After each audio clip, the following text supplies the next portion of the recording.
Brian, I have a question. Medina, how many positions are open? 3? Oh,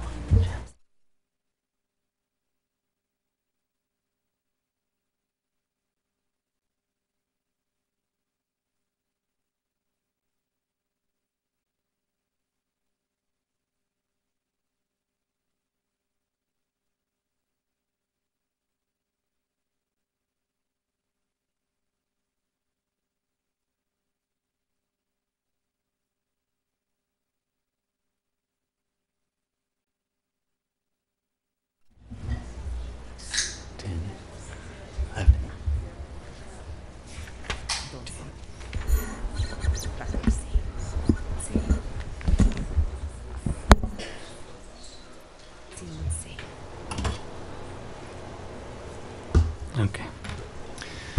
Welcome, and thank you for being with us tonight at the October 9th, 2018 Emory School Board Candidate Forum. My name is Nick Pilch of the League of Women Voters of Berkeley, Albany, Emeryville. The League of Women Voters is a nonpartisan organization that encourages informed and active participation in government. We do not support or oppose candidates or parties. The advocacy arm of the League may take position on issues such as ballot measures. However, this forum is presented by the Voter Services and Education arm of the League, which does not take positions or advocate for them. I'd like to remind everyone that the candidates have all agreed to participate under ground rules set for this forum. The ground rules are posted outside this room. Please switch all electronic devices to silent. Campaign literature or other forms of campaigning, such as buttons and t-shirts, signs, etc., are not permitted inside the forum room in order to maintain neutrality. We are videotaping tonight's forum, broadcasting through the public access channel, and the session will be available on the website lwvbae.org or through votersedge.org/ca. You can tweet at us at lwvbae, and we ask that you hold your applause until the end so that we can hear the candidates. This is our second forum on the agenda tonight. The first was the Emeryville City Council, and this one is for the Emory School Board. There are 5 candidates running for this position. They are Katie Brown, Ken Bukowski, Brenda Collins, Susan Donaldson, and Sarah Wynn. Ground rules. We'll go over a few ground rules. Each candidate has 1.5 minutes for opening remarks. The order was determined by drawing lots. The timekeeper will signal candidates with colored signs marked 1 minute, 30 seconds, 15 seconds, and stop. As audience members arrived, our volunteers provided cards for submitting written questions. The questions will be screened to avoid duplication and personal attacks. The order of answering the questions will be alternated, and each candidate will have 1 minute to respond to each question. Again, timekeepers will signal the candidates. There'll be no separate rebuttals. However, the candidates may choose to use some or all of their 1 minute time to rebut the response given by another candidate. Following the questions, the candidates will each have 1.5 minutes for closing statements. Now each candidate has a minute and a half for their opening statements. Let's begin with our first candidate, who is Ms. Collins. Your opening statement, please. Yes, good evening. Good evening, Mayor Bowders, Vice Mayor Medina, all council members, school board members, community members, friends, and a special welcome to my family from Pennsylvania. Thank you all for being here. My name is Brenda Collins. I am a 15-year Emeryville resident, parent of an Emory Unified School District alumni, and she was also a Emory Unified School District Board Trustee, Brittany Collins Rogers. I am also currently the sitting Emory Unified School District Board President. I am committed to a vision of high expectations for student achievement and quality instructions. As the board president, I am developing a strong communication structure between staff and community to inform and engage both internal and external stakeholders. I am very proud to represent Emory Unified School District, and I would like to continue to do so. And thank you so much for having me here. Thank you. Ms. Brown. Thank you. I am also a parent of an Emeryville student. We've lived in Emeryville for 8 years and went to the old Annie Yates location for kindergarten through 4th. When it was transitioned over to the ECCL, we had some concerns about having K through 12 in the same location, and also the school wasn't really ready to open when school started, and so we took her out and have been exploring other options since then.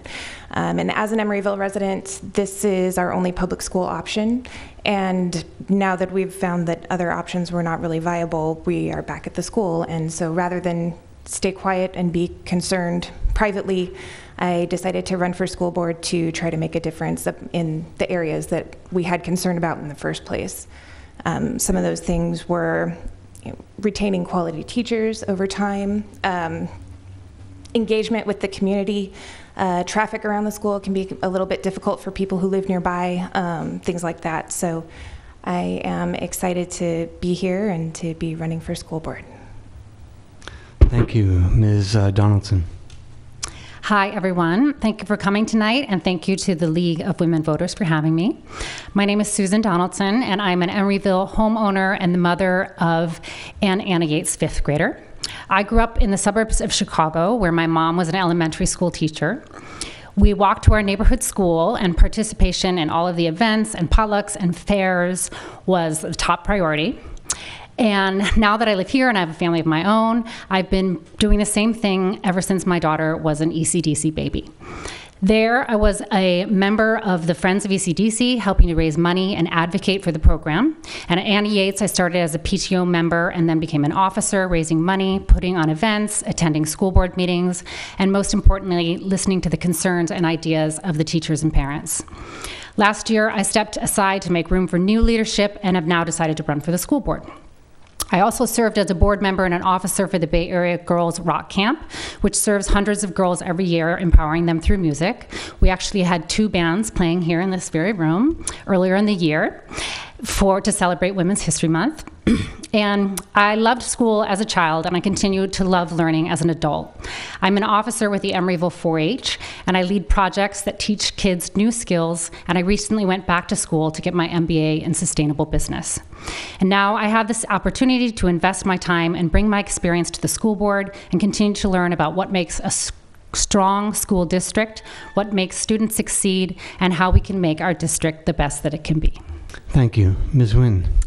Good evening, everyone. I'd like to say welcome. Thank you to the League of Women Voters of Berkeley, Albany, and Emeryville. Thank you to Nick, our moderator, and to my fellow participants. My name is Sarah Nguyen. I have lived in Emeryville since 2015 when I moved here with my wife Hong and our 2 sons, who are 13 and 16, so I'm a parent, and I've been a teacher for 23 years.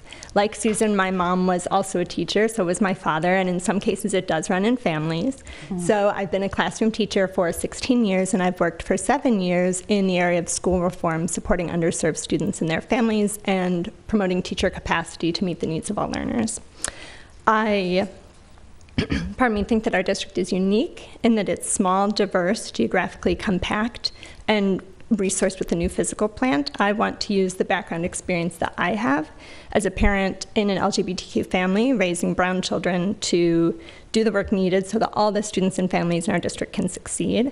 I believe that there are 3 things that are true about healthy schools. They have students and families with equitable access to resources, they recruit and retain competent teachers, and they build strong partnerships with communities. So thank you for giving me the opportunity to be part of this forum. Hello, everyone. I'm also Rukowski. running for the school board. I wasn't sure if anybody was going to file, so that's the first reason I filed. Then I have, I've lived here 41 years. I served on the council 24 years. I had 2 nephews that lived with me that went to school. I've known every superintendent in all this time, and I voted to bail out the school district twice from bankruptcy. And I understand what happens when the district goes into bankruptcy, and I'm concerned about the economics of the current facility. When it was originally envisioned, it was going to have room for 1,300 kids, and now it's down to a capacity of about 800. So they were going to sell a $120 million bond, and they discovered, well, there's not enough property in the city to do that, so they could only sell $95 million. So they value engineered the project and took away a lot of the things that was going to earn money for the district. So that's a problem. I don't like the name of the facility. I think people don't know what ECCL means. I think it needs to have a name that reflects an educational institution, and I would create a contest among the students to come up with the best name and then provide a prize to the winner. We need teacher housing. I would take one of those sites, Ralph Folly, and I would immediately pursue teacher housing. The state has just made money to make that possible, and I think we need to take advantage of that. If we have teachers living in the community, we can get more teachers. We can use them on when they're part-time, they can help in other ways. The district has not been open with the way they operate the school. I would be very much interested in transparency. I would want to create a live broadcast where I'll continue this. Thank you. Okay, we'll start our questions out with Ms. Brown. The first question is, what are your thoughts on providing coding in schools? And I assume they mean software coding, programming.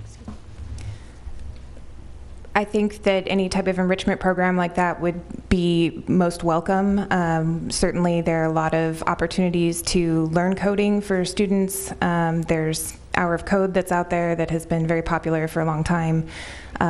So I would support that in addition to some other enrichment activities that either are currently not very well developed or that are currently not offered, either by making partnerships with nonprofit organizations such as Girls Who Code and things like that, or perhaps through partnerships with our neighboring school districts to share resources that we might not have available at our site. Thank you. Ms. Donaldson. I would echo that Katie just said, that we do have some programs at the school right now. The Hour of Code is very popular. It's very well attended by the students. And there is a tech team. There's a dedicated tech teacher at school now. And she has a tech team that is also incredibly popular. So the desire is there for sure. And I think that we will continue. We've got a good base going right now of coding activities and classes there. And we certainly have the desire by the kids. So I think we'll just continue to grow that program now, whether it's with the teachers that are already there, like Miss Yeager, who teaches the tech team and leads the tech department, and the Girls Who Code, the Hour of Code, and then Science for Girls also offers a little bit of that as well. Thank you. Ms. Nguyen. Thank you. Miss Nguyen, I prefer. Thank you. Oh, okay. I think that we have an ever-expanding range of opportunities for enrichment for our students from grades K through 12 and beyond in schools today, and coding is definitely one of them. I think that my concern or my question about that would be making sure that all students have foundational skills in English language arts, math, the humanities, and science. Coding was not a thing when I was in school. It's not something that I ever had access to, and by the time that the students who are in school today are the adults of tomorrow, there are going to be opportunities for them in professional realms that we have no way to know about today. So I think the first thing I would want to make sure before pursuing any enrichment, be it coding or something else, is that all students have equitable access and are successful academically in the other areas. When you look at the data from recent years in Emeryville Unified, that does not appear to be playing out yet, and so I think that's work that needs to be done before we consider things like this. Thank you. Mr. Bukowski. Well, it's certainly a good idea, but again, it depends on the available resources. You have to compare, you know, what are we going to spend the money on? What's the most important thing? It certainly is something we should have, and if there's any way to do it, we should have it. But, you know, I think the school district really has to focus on getting more funds. We need to really establish a good relation with the business community. You know, when that school first opened, it was a delight for everybody because we had a lot of businesses in town that supported it. It had all the money it needed. It used to have a bowling alley. It was really the place to be. But, you know, that relation with the business community has kind of deteriorated. You know, when we created the concept with ECCL, we had the business community working with the district. And I went back to Washington to try to raise money for the school, and people were so impressed with the relationship we had. We need to play that up. We need to be more of an example that would attract investment. And so I think it's important to improve the relation with the business community. I was one of the founders of the... Thank you. And finally, Ms. Collins. Yes, thank you. So coding is a resource that is offered to our students currently. In the past, Mr. Alvin Burns has been integral in making sure those programs were accessible to students. We will, as we move forward in an innovative manner, we will continue to offer coding classes. Okay, thank you. And our next question starts with Ms. Donaldson. And is that right? Yes. Can you please share your experiences with managing budgets or finances? I managed the budget for my last corporate job, which was about merchandise. So it was totally relevant to the school budget. Not actually, but I am familiar with, I did have to manage a budget for at a corporate job. And as a board member of Girls Rock Camp, we review the budgets yearly, or throughout the year, actually. So, and as an MBA graduate, I also had to have lots of finance classes and learn and familiarize myself a lot with budgets. I have a familiarity with budgets. I don't have an expertise in budgets, but I have a familiarity and a comfort that lets me feel like I can tackle and research and understand and analyze. Thank you. And, Ms. Swin? Yes, thank you. So during the time that I worked as a instructional reform facilitator was the title of my position, a teacher on special assignment assigned to an individual school supporting teachers in building their capacity. Part of my responsibility had to do with supporting site administrators like principals and district administrators like assistant superintendents and superintendents with the equitable allocation of resources, including finances, coming from a number of different resource streams, state and federal funding related to Title I, free and reduced lunch, and making sure that that was done in a way that was beneficial to both the school as a community and to students as individuals. That experience is something that I would be really excited to bring to a district level budget, and just to be sure that all the resources available are being used in the most equitable and proactive way. Thank you. Mr. Bukowski? Well, I have extensive experience with budgets, 24 years on the city council with the city budget. I was a successful businessman. I had 2 very successful businesses, 2 nightclubs that were successful. And I'm concerned about the budget for the district. You know, when they value engineered that project down and they took away some of the elements that make money for the school, I've never got a straight answer of how many students are necessary to meet the budget. I'm not sure that we have enough capacity at the school for it to stay solvent. So we really need to do some outreach. There's been talk about, well, maybe we should use 2 schools. Well, the reason we have 1 school is because the idea was to consolidate the 3 schools into 1 so it would be much more efficient and for the city to be a partner. So one of the schools are being leased and the other school should be definitely for teacher housing. There's state money available for that. It would help retain teachers, and having teachers living in the community would be very beneficial for the community as a whole. So that's my answer. Thank you. Ms. Collins? Yes, thank you. So my previous experience as a 10-year employee with Emory Unified School District previously, I was responsible for overseeing the ASB, which is the Associate Student Body Budget. I also handled the student accounts for all of our clubs and any existing activities on the campus. I also overseen the athletic budget, in which we always came under budget every year. I'm also the treasurer for our Sigma Gamma Rho sorority in the past and made sure that those finances were well maintained. I work very closely with our director for our budget department, Doris Sue, on a regular basis, in addition to Superintendent Scott, as we, the school board as a whole, we approve the district warrants and we oversee and make sure that the money is spent and that we are trying to now become fiscally solvent as we improve on the previous budgets. Thank you. And Ms. Brown? Professionally, I'm a tax director at a regional CPA firm, and I specialize in nonprofit organizations. So I spend all of my professional time advising nonprofit organizations on their financial reporting, tax compliance, and board governance. So I'm very familiar with how organizations such as a school board or a school district, how those types of finances would be approached, and also issues with funding, which is common in the nonprofit community. Fundraising is a challenge for many, many nonprofit organizations, including our school district, and I'm exposed to many opportunities to explore different fundraising options in my professional work also. Thank you. And I believe the next question will start with Ms. Swin. What ideas do you have to improve the use of space on the Emeryville Center for Community Life campus? Thank you. I, as a resident of Emeryville and someone who uses that space to attend school board meetings as well as to use the fitness facilities, see so much potential in the space that is there, which has already been constructed, as well as space that remains available for multi-use. The only way that I can best answer this question is to learn more about how it's being used now. Even this evening, when I attended the PTO meeting at Annie Yates, I had the opportunity to learn historically about different uses for the various spaces by both city and community members as well as members of the school community.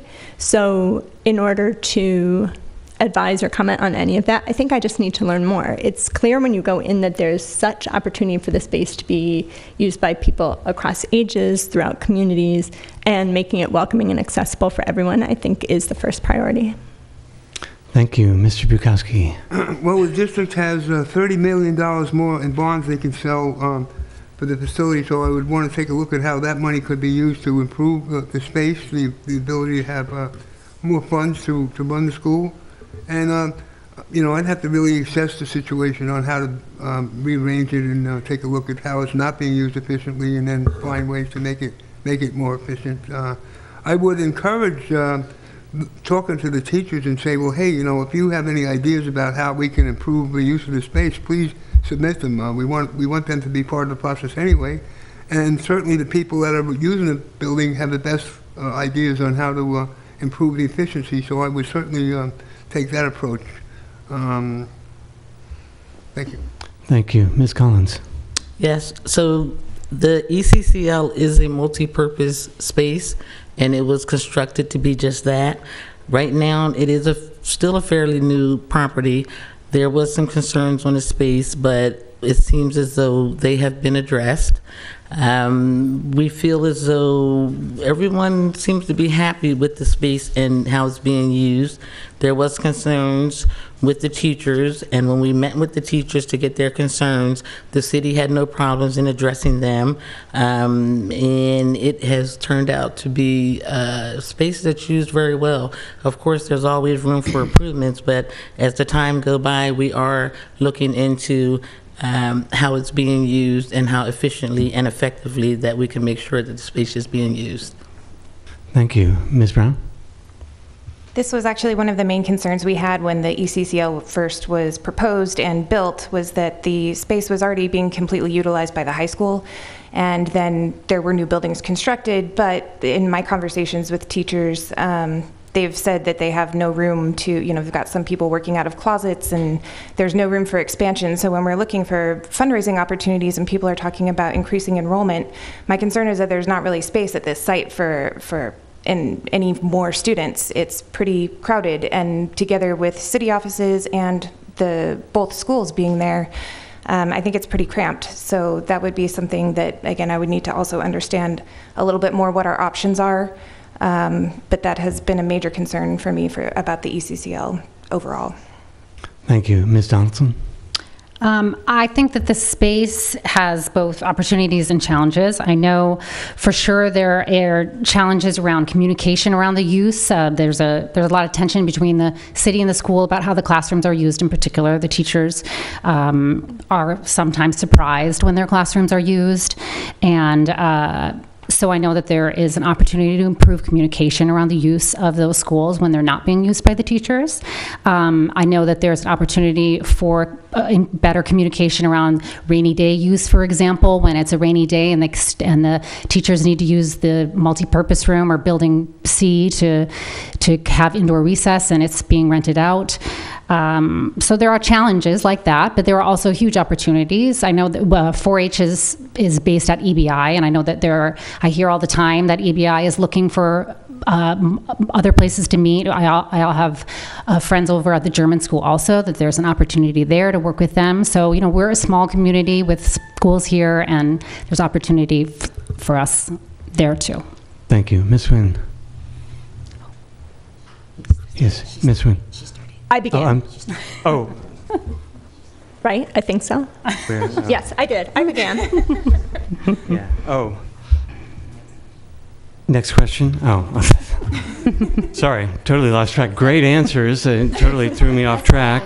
Yeah, and that's why my wing person is here. By the way, I want to remind the audience that we have 3 seats that the voters will be voting for this election. Yeah, thank you.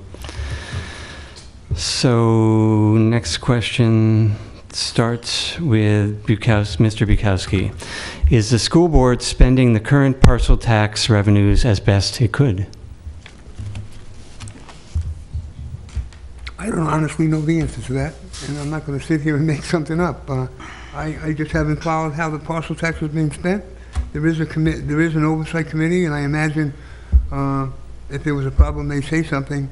But there's a problem with these oversight committees because nobody really defines what their role is. Is their role to advise before the money's spent or take a look at it after the money's spent? That's always a question that comes up at these meetings. And then, a lot of times the the decisions they make are controlled by the information provided by the staff. And I don't know if the staff is providing all the information. I know that was a problem at one point in the district, and I don't know if that's changed. But so I don't have the correct answer, but I have some ideas about it. Thank you. Ms. Collins? Could you repeat the question, please? Sure. Is the school board spending the current parcel tax revenues as best it could? So that's a great question, and thank you for asking. We are currently looking into the parcel tax and how it is being spent. That is something that's being brought to the board. If anyone wants to come to the meeting, probably tomorrow, we are looking into that. And we are weighing the options as to how the money's being spent and where the money's being spent. So that is something that is being brought to the table as we speak. Thank you. Ms. Brown? I've been to some school board meetings recently also, and have been in on the discussions about some proposed parcel tax changes or an additional levy of parcel taxes. And I think one of the first things we really do need to do is understand exactly how the money that we've already promised would be spent one way, how is it being spent, and are there opportunities for improvement before we ask voters to give us more money. We have to know what we're doing now, make sure that we're being responsible with the funding that we've already received. And then when we can show the public, and I think the transparency here is going to be very important, that we're all satisfied that it is being spent as we promised it would be, then I think it would make sense we do have a lower parcel tax than many other nearby areas, and I would definitely support putting that on the table in the future when the timing is right. Thank you. Ms. Donaldson? I would agree with the other candidates here that it's first that there has been some challenges with the transparency around that parcel tax and how exactly it's being spent. I was at the school board meeting where the committee reported, and as a parent in that audience, I was not sure I was listening to the same report, because what I saw at the school every day was not being reflected. What the report was given was not being reflected in my everyday experience at the school. So I think that, like Brenda said, it's great that people are taking a deeper dive into how it's being spent exactly and how we can spend it the best. I trust the council now, and especially moving forward, to spend it in the best way that it was intended to be spent. Thank you. Ms. Nguyen? Thank you. I think one thing that's tricky about this question is that to consider whether or not money is being spent as best they can, I believe, is the terminology of the question, is a very subjective construct to ask people to consider. I appreciate Mr. Bukowski's candor about the fact that it is also difficult to answer as people who are not yet, aside from Member Collins, members of the school board, as there's some information which is available to the public on this matter and some which is not. I think for me as an educator and as a parent, what I've seen during my professional and personal interactions with educational systems of various sizes and orientations is that the allocation of resources in school settings is always very challenging. There's always much need and limited supply. So I think the most important thing that can happen in this situation is for voters to inform themselves about who they think are the best people to be members of the school board, as it is the school board's responsibility to allocate resources in this manner, and then have people who are part of that body to educate themselves and make choices as they can. Thank you. Pardon me. The next question begins with Ms. Collins. What is your position on the city's recent housing bond and why? On the city's housing bond? That's correct. I thought this was school board conversation, but I'm more than happy to address it. So I was in favor of the housing bond. Mayor Bowders and I had several conversations and meetings where he explained to me the benefits that it would bring to the city, the homeless, the seniors, and low-income housing would be built. And I was a candidate for being all in favor of the housing bond, and I'm glad that it was approved. Thank you. Ms. Brown? Sorry, could you repeat that question? Sure. What is your position on the city's recent housing bond and why?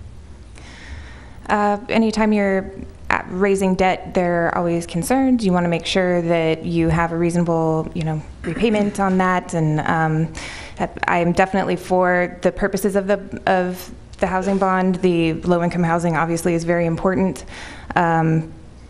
And yes, I was in favor of that, while I am not always in favor of adding debt to our balance sheets. Thank you. Ms. Donaldson?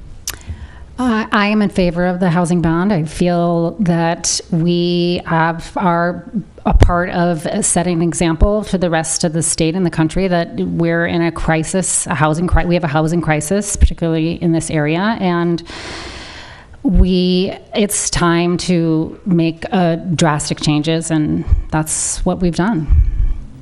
Thank you. Ms. Wynn? Thank you. As a school board candidate, I don't have a stated position on the matter regarding this measure. That being said, I am committed to access and equity for everyone when it comes to resources. I think that the most relevant part of this question to school board matters has to do with the recruitment and retention of teachers. I know that as an educator, I worked in San Francisco for most of my 23 years in the practice, and since 2008, I've been living in the East Bay because I was not able to afford to live in San Francisco in rental property or as a homeowner on a teacher's salary. So I know that for the stated goal that so many people have in our community of recruiting and retaining culturally competent and effective teachers, one of the only ways to make it possible for that to happen is for there to be affordable housing.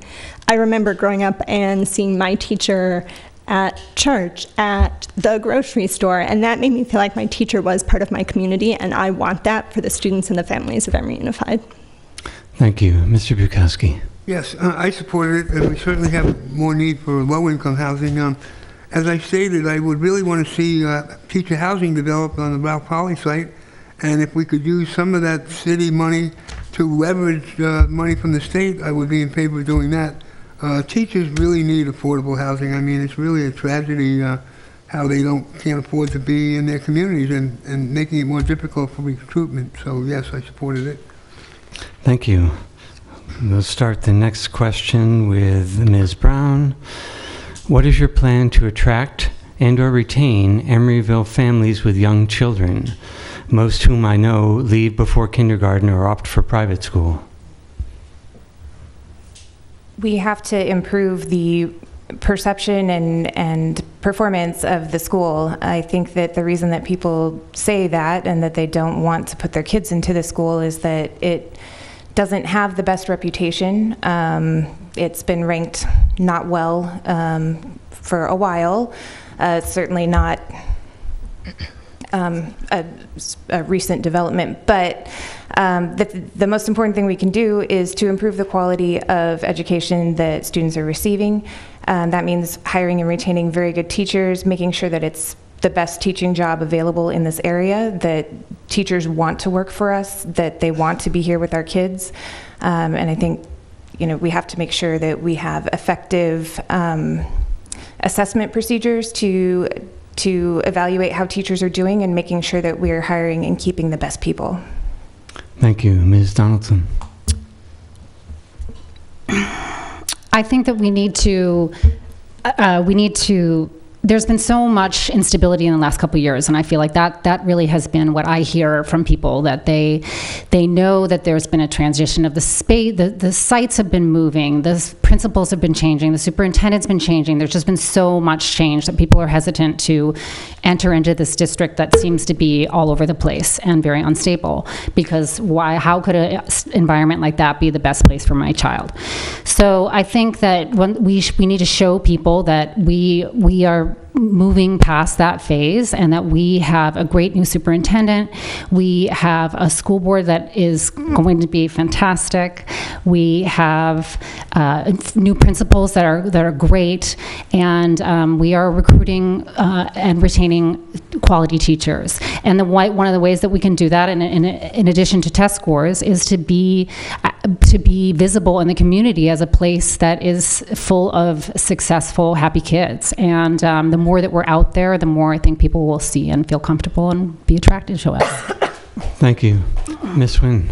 Thank you. I think that the most important thing to do as far as attracting and retaining families is make the school a place they want to go and a place where they want to bring their children. I think that there are a lot of internal changes that we can make to support teachers, support administrators, and provide resources. I think that informing the community about what is available is key. I know as an Emeryville resident, I was not sure what is there. And when I first undertook the process of being a candidate for school board in the spring, I went to attend my first school board meeting and was not physically able to access the campus. As a white, educated, English-speaking woman who's very familiar with the practices of schools, I could not, the gates were not open, there were no signs, I could not find anyone to ask about how to even attend the meeting. And so I think those are the messages that we want our families to not be receiving, because even those simple matters, I think, communicate to them that the school is not a place for them to go. Thank you. Mr. Bukowski? Well, I think we need an overall assessment of the whole situation. We need to compare this district to the neighboring districts. We need to see what programs and services are offered in other places. This school has a built-in problem in that it's its own district. You got one school in the district. A district can usually run like 10 and 12 schools. So this school is administration heavy. And you got so much administration that a lot of the resources are wasted on staff. The state has onerous reporting requirements, and so that ties up a lot of the district resources. So I don't know if it's possible to ever combine with another district, or if we can raise taxes. It has another problem in that half of the kids that go to the school are from out of the district. So that means that half the kids there, the parents have no say on who sits on the school board. So that's a problem. And then, we don't know how many people in the Emeryville community have kids that are not sending them to the school. So the idea is, how can we entice those parents to do that? And if it needs additional programs and services, maybe there's enough parents there to influence a vote to get some more money to make those programs happen. Thank you. Ms. Collins. Thank you. So I would like for people to do their homework, not just to listen to what people are saying, but if you look at our numbers now, we are currently retaining more Emeryville residents than we have in the past.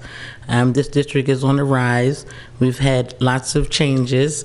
I myself put my daughter through Emory Unified School District, and instead of running off to a neighboring district where they had programs, most districts you're going to get the same. You're going to either get what you want or not. And for me, instead of running to another district, I wanted to make a difference and hold a position where I would make sure that she would have the services that she needed. So we're reaching out to Emory residents and letting them know that this is an option. We all have options to explore, but right now, my child graduated from Emory as the school president. She got her BA in science. She's now in a master's program, and the rest of the residents can do it as well. Thank you very much. Ms. Donaldson, what can we do to retain teachers in the Emory School District? I think that's a similar answer in that there's been so much instability that it also, in addition to not being a place that's great for students, it's not a place that's great for teachers. And so as the district stabilizes, I think that's the top element that will make the district more attractive to teachers and more attractive to keeping them here. We've all talked about how its affordability of the city is a real challenge for teachers here. There's hopefully with our, that's a challenge on its own, but there are things that we're working towards to make that more feasible for a lot of teachers, and strengthening the relationship with the community. And we want this district to be a place where the students and the teachers are feeling successful, feeling empowered, and they want to be in a place that they feel like they can succeed. Thank you. Ms. Nguyen.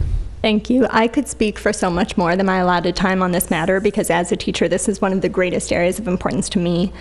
I think when I first moved to Emeryville in the spring of 2015, I contacted Emory Unified's Human Resources Department to learn about opportunities for teachers. I was very committed to wanting to be a teacher in my own community, and despite numerous emails and a phone call, I never heard back. So that, to me, was again a barrier. I think that in speaking with some of the teachers who are currently employed by the district, I hear that there is need for a much more structured and transparent evaluation process. There has been a lot of turnover, as people know, and teachers are afraid. They are not sure how to get feedback. Being a teacher is a really unique professional opportunity, because sometimes you are the only adult you see all day. And so I think having teachers be able to receive feedback about how to improve their craft is essential. And as one of my fellow panel participants said, I really like the idea of making Emory Unified the most attractive place to teach in the Bay Area. Thank you. Mr. Bukowski. Okay, well, I think I would be interested in creating a teacher-parent advisory board, because the way the district's been operating, it's been reactive. Things come to the board, and the community's really not aware of them, and then they become reactive. So things need to change. Some advisory board, an advisory board would be very encouraging. And again, this was all about resources. I've watched that district go bankrupt twice, and I still can't get an answer as to how many students are necessary to meet the bottom line. I can't get that answer. That's where you got to start, and then you can decide what you can do and what you can offer. And again, this teacher housing, that's really important. It's ultra important. When the first time the school district went bankrupt, the state required the district to sell one of those schools, but the city council refused to rezone it, so they couldn't sell it. We had found a way to keep it. So we have to take a look at how those properties are used and how they can be maximized to bring in money. And again, establishing a strong relationship with the business community is essential. Thank you. Ms. Collins? Yes, teacher retention has been, in the past, not something that we can say we're very proud of. I also am employed in San Francisco Unified School District, and we deal with the same problems. You're going to have teachers come and you're going to have them go. But here at Emeryville, I feel as though if we make sure that they feel as though they're welcomed and that their work is worthy, and that they are a part of a community that support them, in addition to this being a negotiation year, that we make sure that we try to make sure their salaries are comparable and in comparison with other districts in the Bay Area that's our size. Thank you. Ms. Brown? I think, like almost any employee, teachers need to feel appreciated in their work, and that means being supported both by administration and by the community. I think meaningful feedback and coaching is something that is always important to maintaining people who are happy to be at work, transparency around decision making. I think that the teachers' opinions were solicited on several issues around policies at the school. For example, I think they told me that they were not consulted about the change in the hours of the school this year. They changed by half an hour. Maybe some people were, maybe some people weren't, but there's a kind of lack of information for them, and I think that they could benefit from transparency around decision making. And then improving parent engagement as much as possible, because the community is really what makes up the school. And teachers will feel welcome when they know that they have the support of the parents of their students. Thank you. The next question will start with Ms. Nguyen. What is your plan to foster a healthy and safe environment for all students? I think the first thing that I need to do in order to be able to foster a healthy and safe environment for all students is to find out information about who feels like school is a healthy and safe place now and who does not. I think that students and families can have very different experiences in schools around the ideas of physical, mental, and emotional safety. I think that can vary based on any factors within your identity, and especially those that have to do with your access to schooling. So language can be a factor to that. Family involvement can be a factor to that. I know the school has been doing a lot already with positive behavior intervention supports. I know that there's been significant effort by current members of the board to bring practices such as restorative justice to the high school. And so I think that all of that is still happening within the light of students reporting that they don't always feel as if school is a place where they have a trusted adult. Learning more about that is going to be really important to informing the next steps of whichever members serve the board in the future. Thank you. Mr. Bukowski. I think you have to find ways to get the kids to open up. For example, if you have a problem with bullying, then what you could do is you could create like a contest where the school kids could put on like a show about bullying to as an example. So you get 3 or 4 grades that they put on a little skit about bullying. One kid deliberately bullies another to show the kids what the issue is. You can identify someone, hey, if you have a problem with bullying, you can call this person, you can talk to this person, and then we're going to respond to what. But you have to teach the kids exactly what bullying is and show them how they can identify it. And then you can even, hey, if you see anybody bullying somebody else, please, you can make it a real focus of attention and education, and then it'll be reduced or stopped. And the same with any other problem there. You have to really show the kids exactly what the problem is and how it can be solved. Thank you. Ms. Collins. Yes, so we're currently working on making sure positive behavior is enforced, and we're currently working on our school safety plan, in addition to trying to make sure communication systems are in place to make sure that students, staff, and the community are feeling safe. We have also been working on the bullying policy. We have also made sure that we have support in place through counseling and equitable and accessible counsel for students and staff as well. Thank you. Ms. Brown?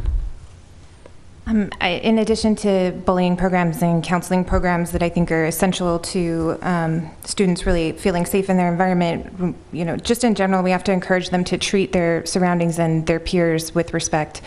And sometimes overcrowding and things like that can have a significant influence on that. And so I think making sure that we have adequate space and facilities for students who are growing and who have, we have an increasing population of special needs students who perhaps need more space also. So I think making sure that there is adequate room for everybody and that everybody is encouraged to treat each other respectfully. Thank you. Ms. Donaldson? One of the things that comes to my mind is that our community knows that they have a clear where is the channel of communication for them and who do they talk to if they're having a question or concern. And I know that I have felt in the last year that there's been a huge improvement on that communication at the school, that openness. The principals are incredibly open and are really wonderful at fostering that openness. At the breakfast with the principal that was this past week.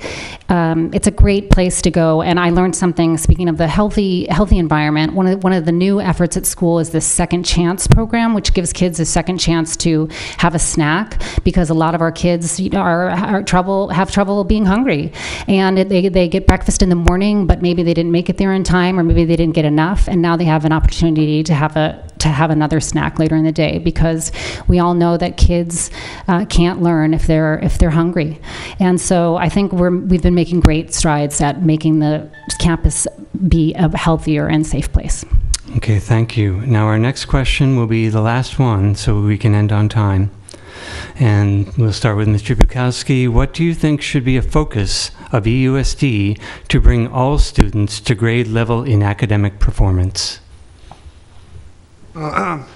Transparency, transparency, transparency. I would create a live broadcast every 2 months where parents and teachers could come together and be on live TV, where parents could call in, and where the problems and issues of the school can be discussed openly, instead of having people not knowing what's going on and unsure of what to do. That's what really needs to happen. We need to open up that school and open up the transparency, and that's how I would do it. When I was on the council, I was responsible for the video recording where the city paid to record those meetings. I posted them publicly, and you know, it's just got to be transparent. You know, I took one video recording where we had a lot of teachers complain, and I broke it down into individual videos for each complaint. And then the district superintendent says, well, I don't want to give you this recording anymore. Well, why? Well, because you're focusing on all the negative stuff. I mean, so that's not going to stop me from posting it anyway, but it's just the idea of covering up the things and not making them aware. I think that's the most important thing that the school needs to do. Thank you. Ms. Collins. Yes, I'm also looking forward to more transparency in our district. We are currently working on a lot of things. We are looking forward to everyone not focusing on the negative, but focusing on the positive and the amazing things that could happen with our new leadership in the district. So with that being said, Emory is on the rise. Our enrollment is doing well. Our student retention is doing well. We're hoping for better teacher retention this year. And overall, we just are about to put new school board members in place with the hopes that they will be integral players, and that we will continue to turn this district around and move forward. Thank you. Ms. Brown? In terms of bringing all students up to grade level, I think one of the areas that could probably help a lot is funding for early interventions for students who have learning disabilities or other problems. And there are other ways that we can also close some of the learning gap that happens perhaps over the summer. I would be interested in looking at a more year-round type of scheduling for the school to help reduce loss of knowledge over the summer months. And perhaps having some academic support staff at the rec center for before and after school could also assist with students who are having trouble. Thank you. Ms. Donaldson. I would say that we should be focusing on our teachers and how we can support them and create the best environment for our teachers to thrive, because our students can't succeed without our teachers feeling supported and being able to teach them and lead them to success. As a school board, I think that we can lead as a united team, as a collaborative team that is able to foster an environment where the teachers can succeed, where they can feel supported, where they can feel like they can get the help that they need. There's the trust that they feel the trust and support where they can teach their kids and take them to success. Thank you. Ms. Wynn. Could you please repeat the question? Sure. What do you think should be a focus of EUSD to bring all students to grade level in academic performance? Thank you.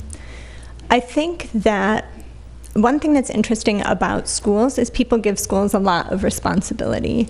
Almost everyone has been to school or has experienced school in some sort of traditional or alternative way as a child and has a perception about what school should be like. And as adults, that is sometimes not the entire picture. So I think along with what other people on the panel have said, really giving the professional educators the responsibility and the trust that they deserve to do the job for which they have trained and prepared is going to be essential. I did not really understand until I became a parent what it meant for other people to be giving me their children for more hours in the day than they got to spend with their own children. So I think preparing and supporting teachers in doing the work that they have chosen to do, along with building partnerships with the community as a whole, is going to be the single most powerful and effective focus. Thank you, and thank you all for your questions. Before the candidates give their closing statements, I have a few remarks on behalf of the League of Women Voters of Berkeley, Albany, and Emeryville. Thank you to the candidates for running for office and for your participation this evening. I also want to thank the audience for engaging in our democracy. For further information about upcoming forums, the candidates, pros and cons, and positions on ballot measures, please visit the League's website, lwvbae.org or votersedge.org/ca. We invite you to join the League to help us defend our democracy. We do so much more than just voter registration and education. Visit our website, our Facebook page, and our Twitter account at LWVBAE. The deadline to register to vote is October 22nd this year. You can register online at the Secretary of State's website, sos.ca.gov, or you can register or re-register to vote here tonight. Please stop by our table on your way out for forms and other information. And remember, after all, to vote by mail or at the polls by Tuesday, November 6th. Now the candidates will make their closing statements. We'll reverse the order that we began with. Each candidate will have 1.5 minutes, and we'll begin with Mr. Bukowski. Okay, I think I have experience in the community. I've had 2 of my nephews attend the school. I've been following the school for the last 40 years. I understand the problems, and I have the experience. I'm an experienced board member. I know how to work with the staff. And I think what needs to be done here. And I'm committed to do that. I'm somebody who takes pride in helping others. That's what fuels my motivation. And working with the kids, I think, would be great. I was one of the founders of the Child Development Center. I understand that investing in education is the best investment you can make. I don't know why everybody isn't investing in it. This country can afford to invest in education, and I don't know why we're falling short. So, and then I would be an advocate of reforming Prop 13 to restore some funds to the district and the rest of the state. This district needs resources, and that's what's going to make it work. Thank you. Thank you. Ms. Nguyen. Thank you. I want to say thank you so much for the opportunity to be part of this forum. Thank you to the moderators and the questions that came from the assembled guests, and to my fellow candidates. I know that I have learned so much through this process. Thank you to the League of Women Voters, the League of Women Voters of Berkeley, Albany, and Emeryville for this chance. I think that learning more about what the community thinks and feels and wants to know is one of the most important things that I can do to be informed as a candidate. I believe that studying the work which came before is always valid, regardless of the outcome, because it's brought us to the place that we are now. And so this has been an opportunity not only for you to learn about me, but for me to learn from you. And I really appreciate that. I want to say thank you to all of the people who have been generous in the endorsements of me, including the City Council of the City of Emeryville, current school board member Barbara Inch, the Alameda County Democrats, the East Bay Young Democrats, the Green Party, Residents United for Liberal Emeryville, and Evolve. And I want to echo the words of our previous moderators, our current moderators, participants in the previous panel and this one, that I really encourage everyone to register to vote and go out to vote. Whether it be by mail or in the polling place, be sure that your registration is current. I know in June mine was not. And so there are a lot of opportunities to make your voice heard. The last day, as you just heard, to register is October 22nd. And I welcome and encourage you to be part of the process that we all have the right to exercise. Thank you. Ms. Donaldson. Thank you, everyone, for being here tonight and for considering me for this position. I've been learning from the teachers and students and parents of this district for the past 6 years, as I've been on campus almost every day that my child has been, hearing from them and about their concerns and their ideas. And I agree with Brenda when she says that we are a district on the rise. And I'm hopeful that we are on our way to a more stable, collaborative district that will foster an environment where our teachers and students can thrive. I would be honored to be a part of this change. And I would also echo Sarah in saying that I'm very grateful for my endorsements. The Emeryville City Council, the Alameda County Democrats, the Green Party, Board Member Inch, the Residents for a United Livable Emeryville, former Mayor Jack Asher, and the Young Democrats. And so thank you again, and I'm very grateful for the opportunity. Thank you. Ms. Brown. Thank you very much for hosting this forum. I appreciate the opportunity to speak with everybody. I do think that there's a lot of potential and opportunity for the district with this new superintendent and with the new principals. And I am very excited about the direction that things are going. And I think a lot of the issues that took us out of the district 3 years ago have begun to be addressed. And it's really wonderful to see that change happening. And as the transitions have happened, we're solidifying down to a more stable situation. I think one of the most important things that we're going to need to do is address some funding shortfalls by reviewing spending, getting creative with fundraising, and making sure that we can provide all the resources to our teachers so that they can do their best work. And I hope to contribute to our community through supporting the school board, and I thank you. And I am very grateful also for the endorsement of the Emory Teachers Association. Thank you. Thank you. Ms. Collins. Yes, thank you. My track record has proven good and efficient governance. With a focus on our district needs to improvement, by supporting me to continue my call for servicing the Emory Unified School District community, you will be supporting the great possibilities for continued change in a school district that is on the rise. I'd like to thank the League of Women Voters. Thank you for being here. The moderators for giving us this platform.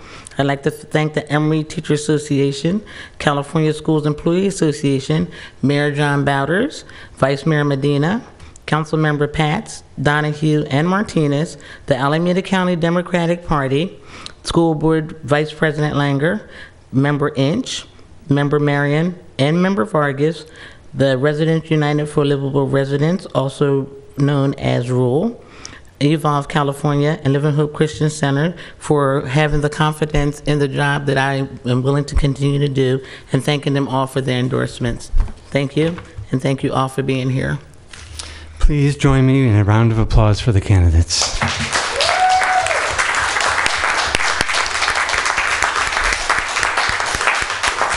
And thank you all for attending, and good night.